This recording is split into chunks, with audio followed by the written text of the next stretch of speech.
My name is Jason Matthews. I'm President and CEO of Matthews Financial Insurance Solutions. I'm the top 1% of financial advisors in the world, which puts me in the $1 Million Roundtable circle. At the same time, I'm upcoming author of a brand new book called The Age of Self-Reliance. I think more than ever, people are going to have to depend on themselves more than ever.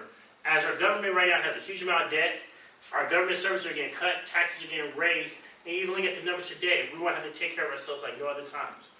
If you look at 2000, we had more people working in the year 2000 than we do now, but yet we have 20 million more people working, 20 more million citizens in America.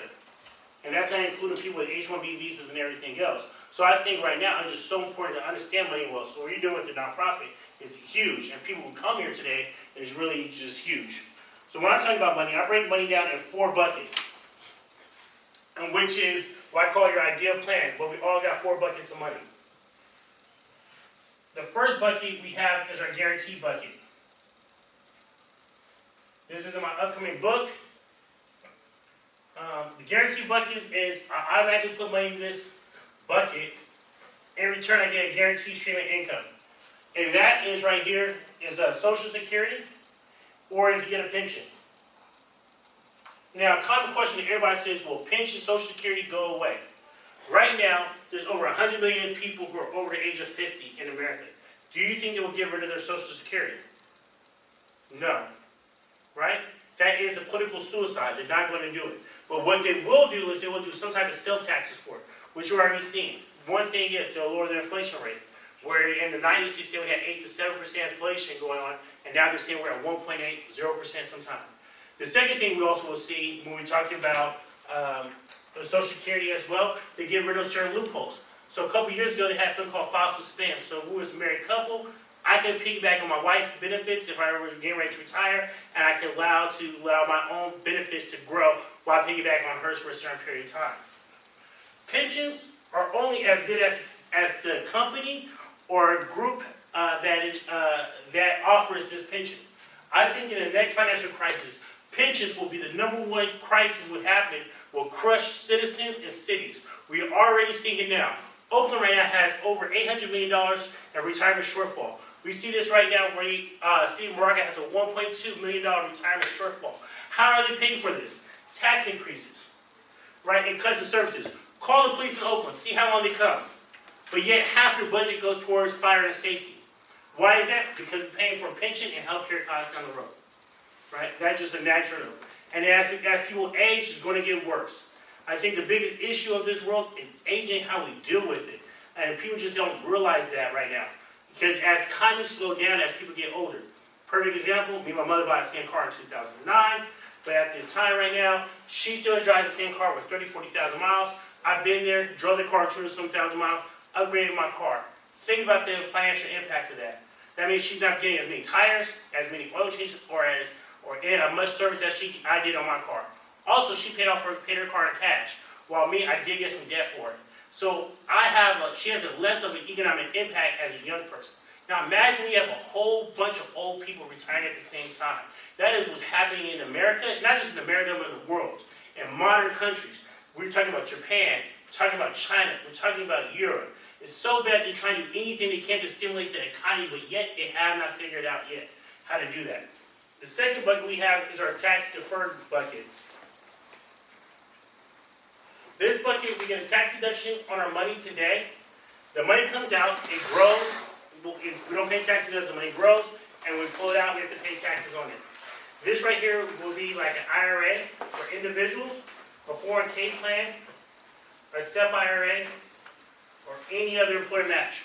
My true rule of thumb when I talk about tax deferred is we do whatever our company matches for our 401k plan or IRAs.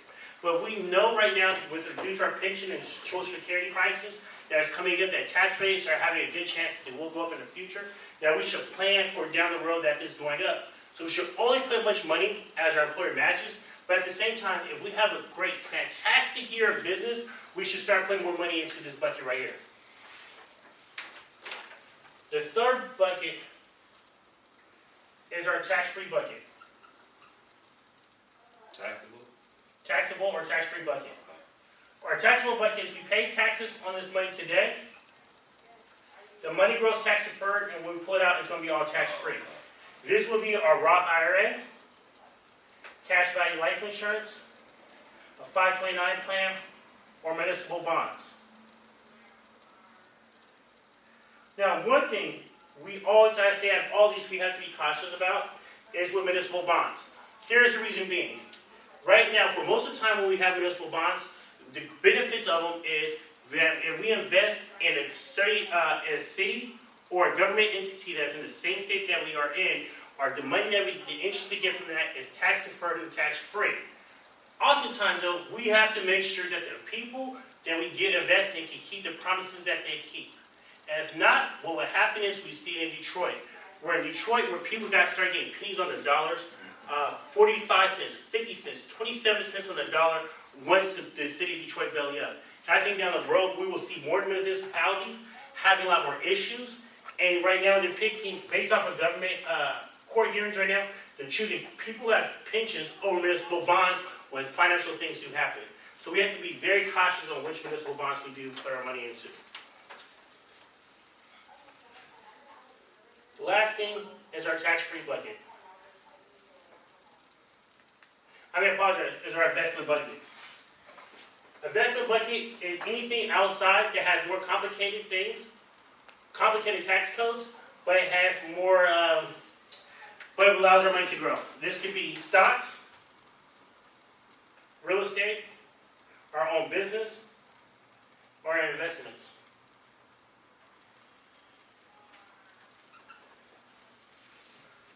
At the same time, we need to protect these right here by doing a couple of things. One thing we need to do, and the reason we need to protect this is because we're not able to always have access to this cash. So for instance, in the Social Security, oftentimes, we cannot touch this money until we're minimum age for retirement benefits at 62.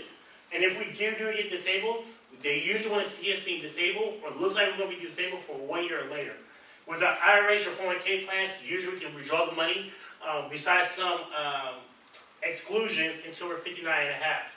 So what the things we have to do for these buckets, as using as an umbrella on all these, is one, we have to have an emergency fund. Things happen all the time in life. Car breaks down,